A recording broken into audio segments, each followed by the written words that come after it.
In today's video, I'm going to teach you how to fix the Bible app streak. We will walk through a few simple checks so your streak number can update correctly and, if needed, be restored. First, you need to confirm you are signed into the right account. Open the Bible app on your device. When it loads, you should see the usual home view with your verse of the day and reading suggestions. Now tap You or Profile at the bottom of the screen. This opens your personal area where you see your name, profile picture if you added one, and your settings.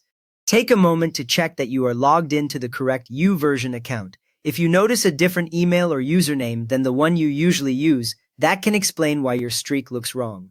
If you have multiple accounts, make sure you are using the account that previously had your streak, since each account tracks streaks separately. Once you know you are on the right account, the next thing is how often you open the app. Open the Bible app at least once between 12 midnight and 11:59 at night in your local time zone. You do not need to stay long for this to count as activity for the day, but the app itself must be opened. A common beginner mistake is thinking that using only the Bible website, spoken as Bible.com, keeps the streak alive. Opening only the Bible website does not count toward your streak because the streak feature is tracked separately inside the app. So if you like using the website, still make sure to open the mobile app at least once each day. Now let us see if a short wait helps your streak catch up. Open the Bible app again so you are on the main screen. Stay on the app for about 30 to 90 seconds without closing it.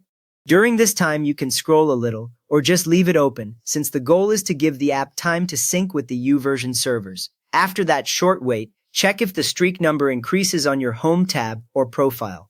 Sometimes there is a small delay, and this simple pause allows the updated streak to appear without doing anything else. If your streak number is still missing or clearly incorrect, you can try restoring it. Open the Home tab at the bottom of the screen. From here, tap the streak icon, which usually sits near your verse of the day and shows your current streak count. On the streak screen, tap the question mark help icon. This opens the streak restoration form, where you can describe what happened to your streak and when you last remember it being correct. Fill out and submit the streak restoration form directly from there. After submitting, sign out of your account in the app, then sign back in, so any streak changes from support can sync to your device. You have now checked your account, confirmed daily app use, given the app time to update, and learned how to request a streak restoration. If this helped you get your Bible app streak back on track, please give the video a quick thumbs up and subscribe if you want more simple fixes like this.